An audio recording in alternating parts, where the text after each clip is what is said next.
Goeiemôre van my kant af. Is lekker om almal te sien vanoggend en almal wat aanlyn kyk ook. Gelukkige Moedersdag.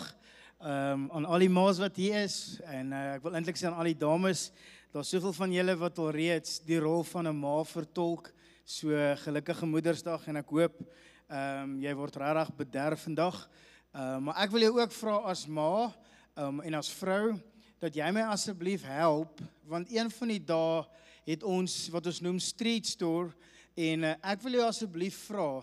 Ek weet jy word nou bederf vandag en jy was bederf voordat die winter begin het, toe jy jou ou klere uitgegooi en dit lê nou hier by die kerk, al die dames, maar jy weet jou man het nog steeds klere daar by die huis. Hy het nog steeds sy matriek afskeid hemp wat hy nie wil weggee nie.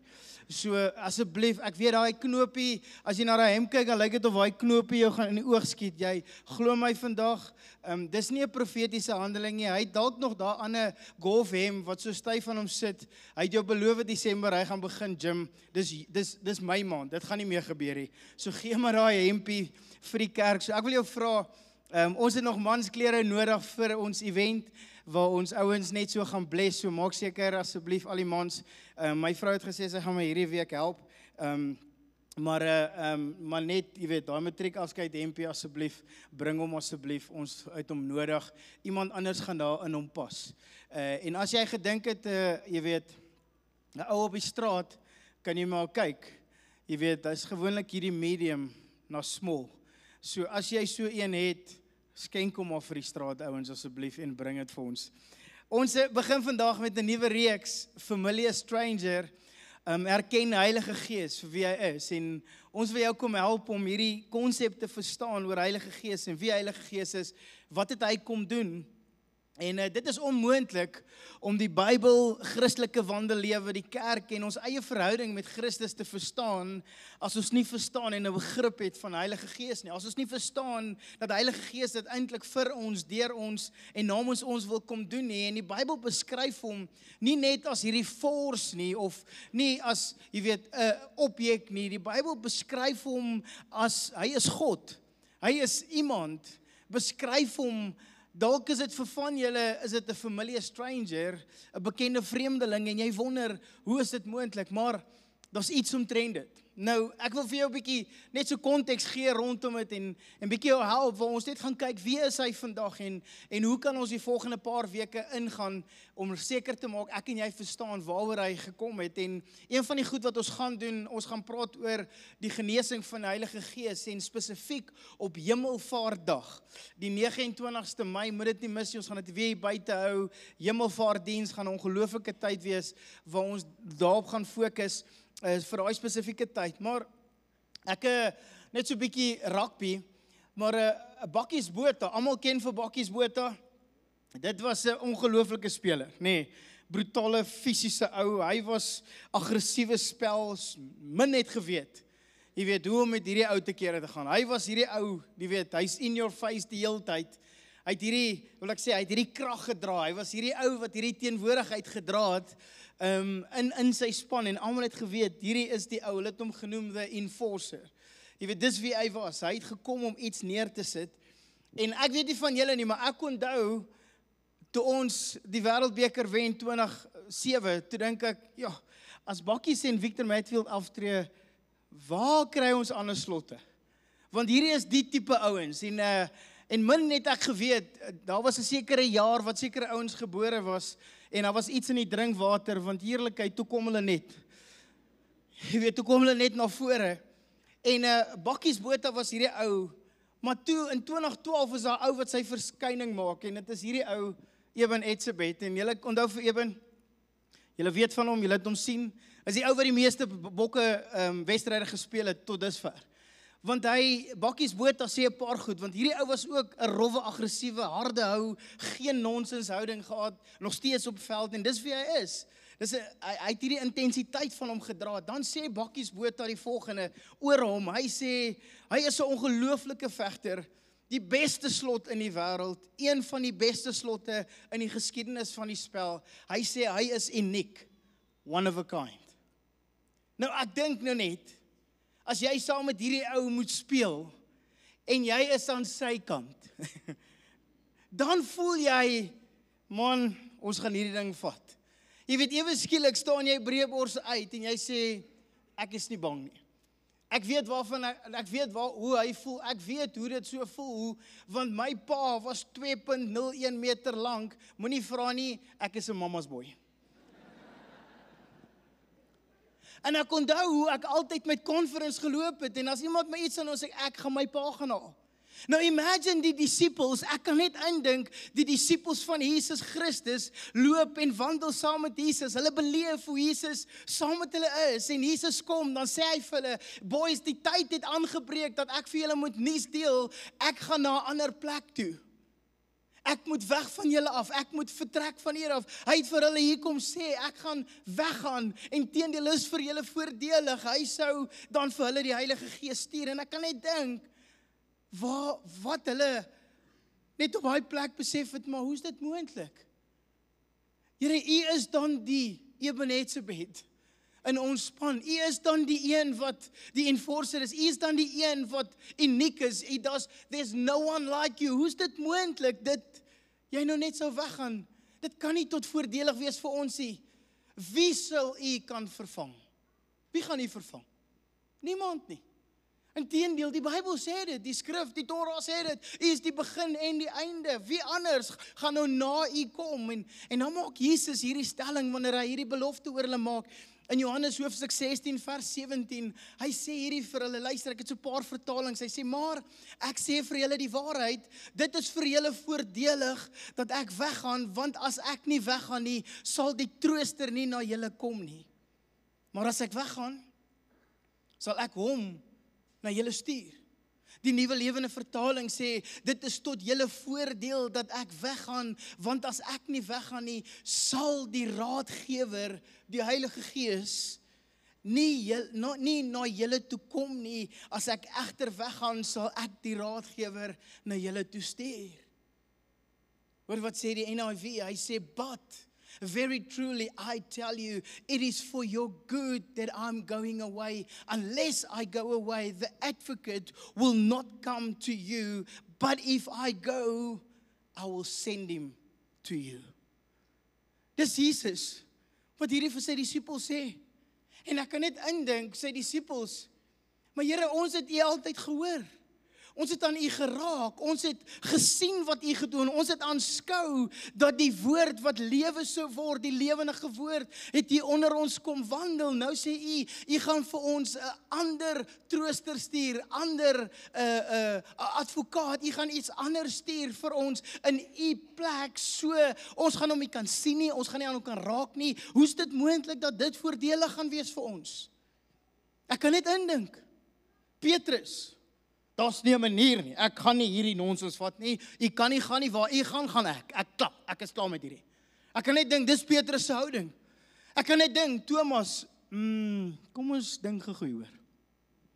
Hoe kan U vir ons sê, dis tot voordelig vir ons, as ons gesien het wat U gedoen het? Ons kan sien hoe U, jy weet, wonderwerke gedoen het. Ons het dit aanskou. Ek is die ou wat op die einde van die dag hierdie goed gesien het. Ek dink nie hierdie werk vir my nie. Liefdevolle Johannes, dit kan mos nou nie wees dat U weggaan nie. Ek kan net imagine, hoe is dit moontlik? O Here Jesus, U het soveel wonderwerke gedoen en nou wil U ons verlaat. Dit kan nie wees nie. Ek kan net indink, hulle hele wêreld is omgedraai. Hulle is soos in, nee, maar nie eens dink aan die ander disippels, hier is maar net 3 wat ek nou net gekies het, ouens wat, daar's nie 'n manier nie, ons wil nie. Ek dink, en ek kan net imagine van die ander ouens staan, ons het geweet, hierdie ding gaan tot einde kom. It's too good to be true. Kan imagine. Petrus aan die een kant, Here, het U gesien, die profete in die Ou Testament, hulle het jare gelewe, oor 100 jaar het hulle geleef, U is maar nou, U is 33 jaar. Nou wil U gaan. Dis die realiteit, mense, verstaan gou die realiteit van waar hulle was.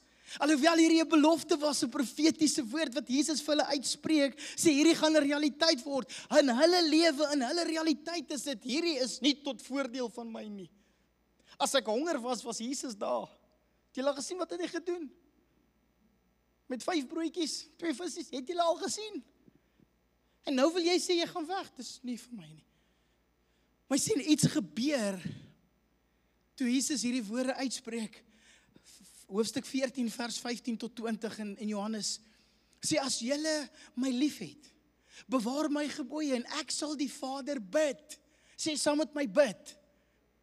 Kom on, sê dit met confidence, bid. Hy sê ek gaan namens jou vra.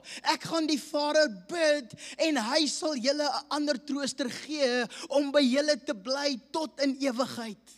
Hy sê van die begin af, ek gaan vir julle bid. Dis waar dit begin, dis waar ons begin. Hy bid namens ons, hy gaan namens ons hierdie goed doen. So wanneer hy sê hy bid vir ons, dan is dit eintlik tot voordeel van jou. Al die maas, dis julle dag, julle kan oorneem, sê hard amen. Okay, dis julle dag. Die gees van die waarheid wat die wêreld nie kan ontvang nie, omdat dit hom nie sien en hom nie ken nie, maar julle ken hom, omdat hy by julle bly en in julle sal wees. Hy sê ek sal julle nie as wese agterlaat nie. I will not leave you as orphans. Hy sê, maar ek is by julle, ek kom weer na julle toe, nog 'n klein tydjie en die wêreld sien my nie meer nie, maar julle sien my, omdat ek lewe en julle sal lewe. In die dag sal julle weet dat ek in my Vader is, en julle in my, en ek in julle. Ek sal die Vader bid, dat die Vader hierdie vir ons gee. Jy sien, baie Christene vandag vind die Gees verwant. Dit onpersoonlik.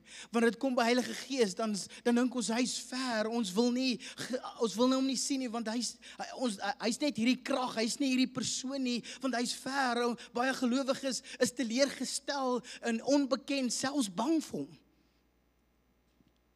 Want ons het hierdie goed al gehoor in die verlede.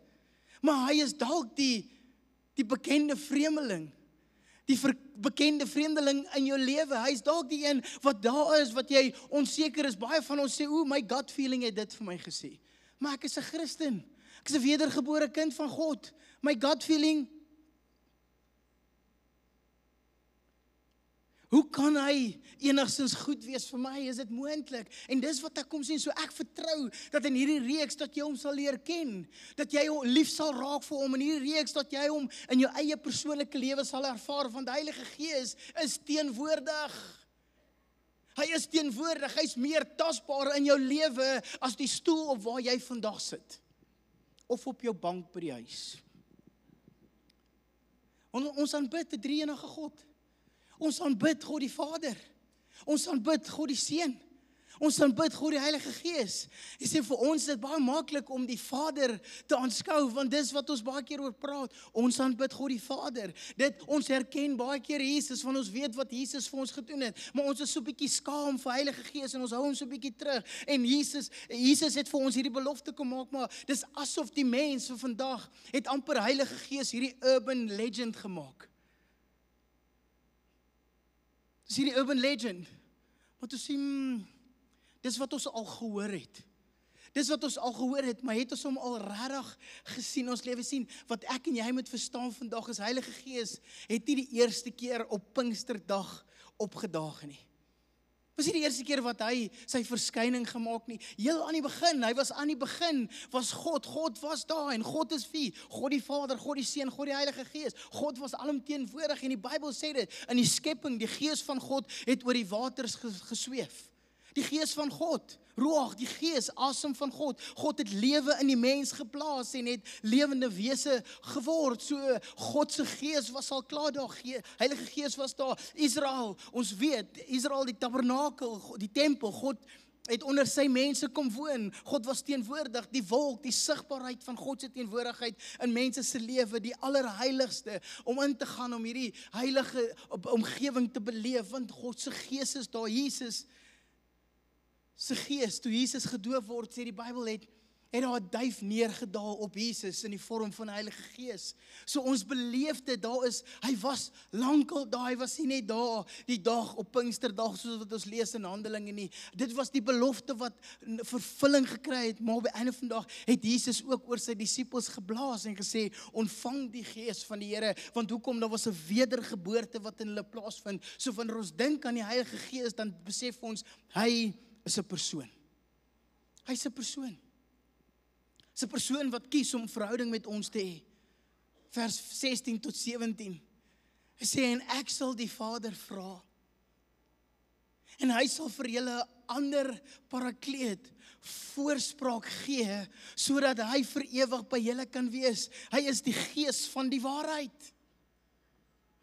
Dis wie hy is. Hy het gekom om die waarheid in ons lewe te kom openbaar. Hy het gekom as gevolg van 'n gebed wat Jesus Christus die Vader gevra het, en hy is 'n antwoord op 'n gebed van van Jesus Christus af van die Vader na ons toe, en hy kom leef. En ek kan net dink die disippels weer eens sê, Here, maar dit is onmoontlik dat dit voordelig gaan wees vir ons, want ons het U aangeraak. U was hierdie leermeester vir ons. U was hierdie rigtingwyser vir ons. U was ons raadgewer. U was ons sterke God. Wat gaan anders? Gaan dan nou verskil wanneer ons iemand anders kry, 'n ander persoon? En dis wat hy kom sê, ek gaan vir julle 'n ander voorspraak gee. Advokaat. Parakleet. Hy sê parakleet, hy sê dis die advokaat. Wat beteken?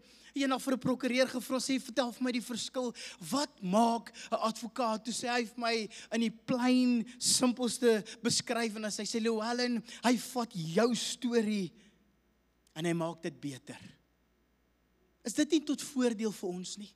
Hy vat jou storie van mislukking, jou storie van failure, jou storie van onsekerheid. Hy vat jou en my storie en hy kom maak hom beter. Maar die woord voorspraak, parakletos sê, om langs jou te kom, om jou te help, om jou te vertroos, om jou te versterk, om teenwoordig te wees, om namens jou te pleit, om jou sterk te maak.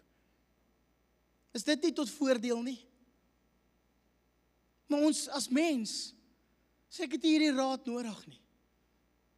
Ek het nie hierdie leiding nodig nie. Ek het nie hierdie persoon nodig in my lewe nie. Dis hy wat jou wil kom help lei. Maar Jesus sê, en ek het nou vir jou gelees, hy sê, 'n ander trooster. Daai woord ander beteken soortgelyk, soos ek. Dis nie 'n vreemde persoon net ver weg wat ek onseker is van wie hy nou is en jy lyk of iemand, jy kan nou hierdie persoon eens kom kry hierdie. Nee, soortgelyk. Jy weet, die mans weet hoe werk dit. Jy weet, op skool speel jy touch rugby, dan kom jy daar aangehardloop, dan begin hulle spanne te kies. Jy aan my kant, jy aan my kant.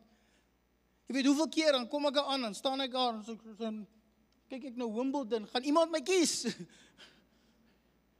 Of jy kom aangehardloop, dan sê hulle al klaar vooraf. Nee, daai ouens man, julle span. Want hy lyk nie atleties gebou nie. Ek weet dit lyk nie meer so nie, maar ek kan vir julle dit sê, die volgende week, as ek weer gaan, dan sê hulle, wel, en jy is aan ons kant. Want ek so 'n bietjie ver weg gehardloop. Nou nie so vinnig soos Benny nie, maar dis dit. Ek is hierdie vreemdeling wat hulle intrek in 'n span, tot hulle my herken en agterkom, hoor hierdie ou is toe nou nie 'n vreemdeling nie, hy ken nogals hierdie game, hy weet, hy verstaan. So ewe skielik maak ons hom deel, en dis baie keer wat ons as mens maak, ons hou Heilige Gees so op 'n afstand, want ons is gekondisioneer as gevolg van die verlede, ons tradisie, ons kultuur, ons opkom, ons opbring, as gevolg van dit, dan sê ons, nee, ek hou hom daar. Tot jy sien wat hy in jou lewe doen. Dan wil ek hom nader trek, sê nee, ek het jou nou nodig. En Jesus was saam met sy disippels om hierdie te besef, sê, en vir sy disippels sê, luister, Heilige Gees is hier om jou lewe tot voordeel van jou te kom maak. Vers 12, sê hy sê, amen, amen. Ek sê vir julle, wie in my glo, hy sal ook die werke doen wat ek doen, en hy sal nog groter dinge as dit doen, omdat ek na die Vader gaan, en wat julle in my naam sal vra, sal ek doen. Sodat wie verheerlik mag word? Ek. Die mens, sodat die Vader verheerlik sal word deur die Seun, dan sê hy weer, as julle iets in my naam vra, sal ek dit doen. Ons grootste vyand is onsself, want ons dink, en dis wat vir die disippels so groot was, Here, u gaan nou weg, u sê dis tot voordeel van ons, so wat gaan ons hier kry? Maar nou sê u, ons gaan beter dinge doen as wat u sou doen, maar nie om onsself te verheerlik nie, maar om God die Vader te verheerlik. Ons as mens wil altyd onsself verheerlik, en ons moet op 'n stadium net onsself so een kan sit en sê, ek doen alles wat die Vader vir my vra, om sy naam ontwil. Sit myself net so 'n bietjie op skou. Op sy, nie op skou nie, groot verskil. Dis op sy.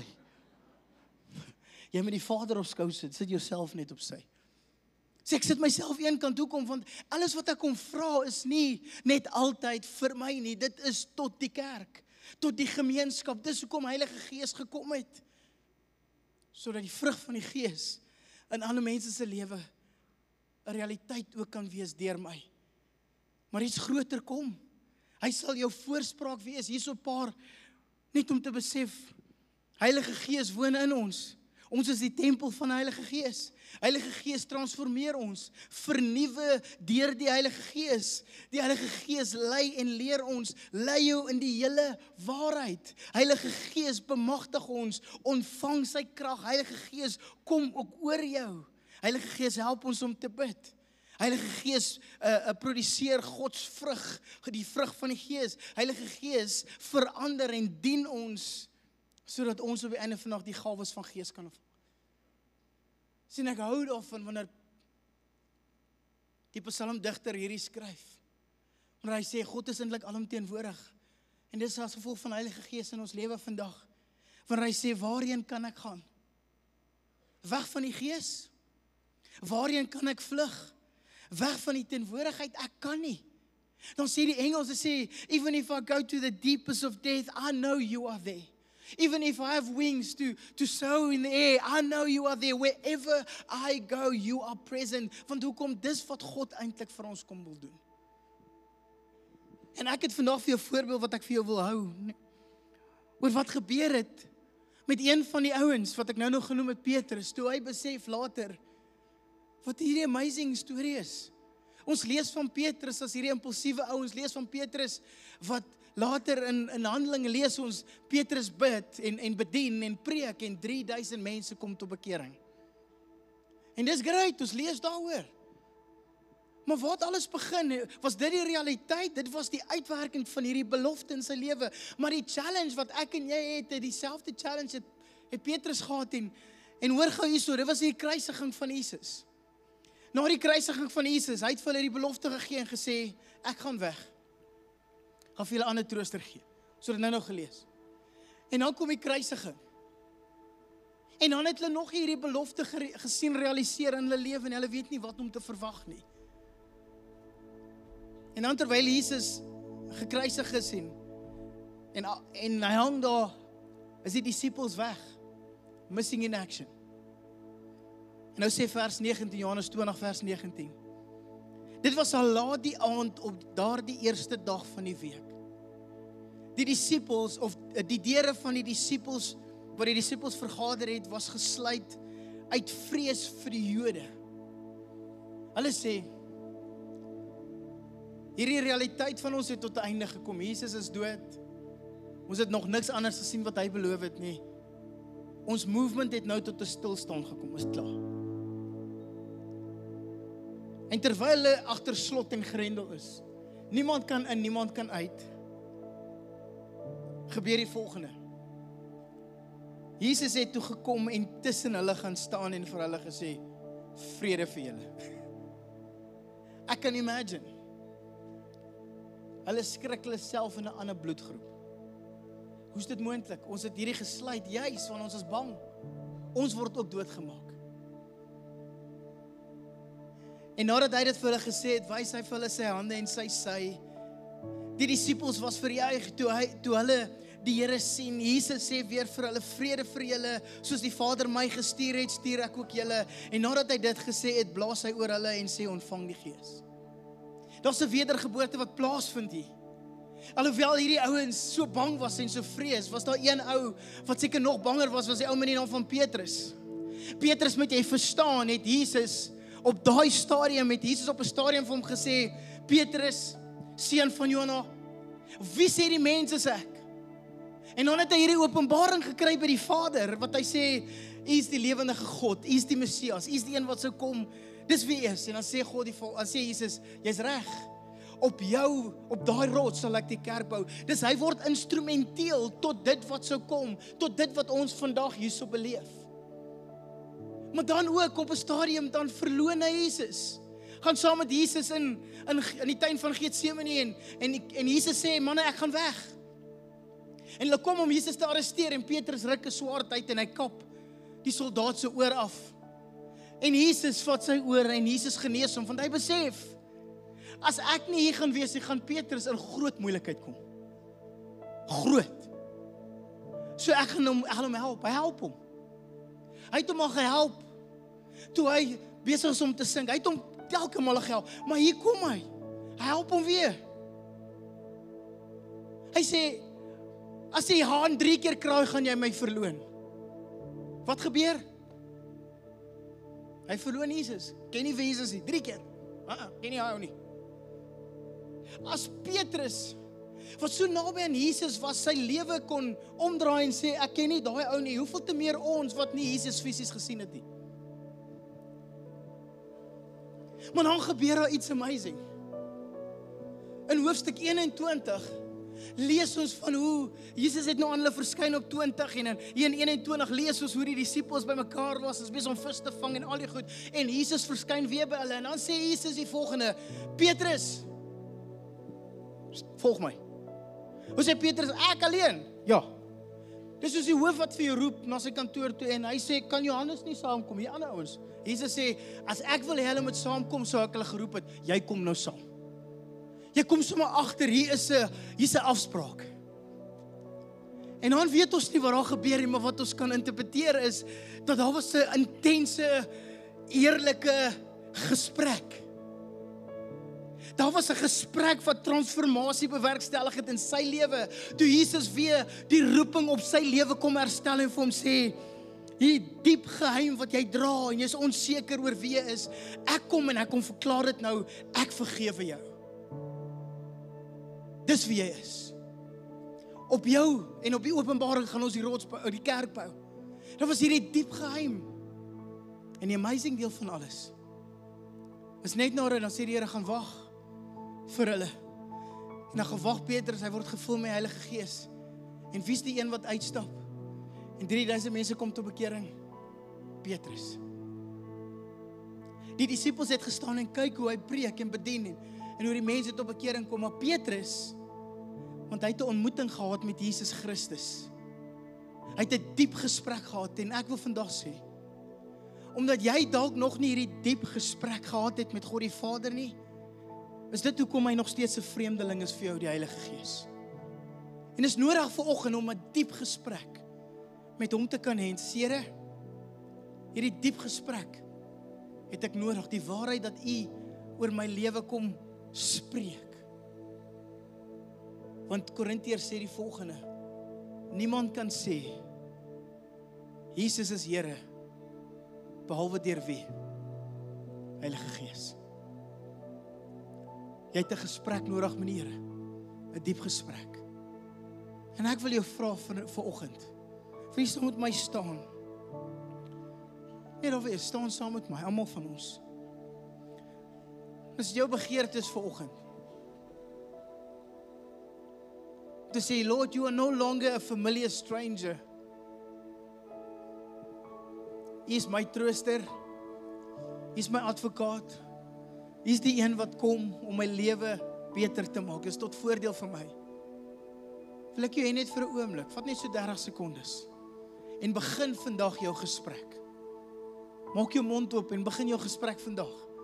En gaan voer jou gesprek uit hierdie week. Want dis wat hy wil kom doen in jou lewe. Kan ons vat 30 sekondes? en ons doen dit.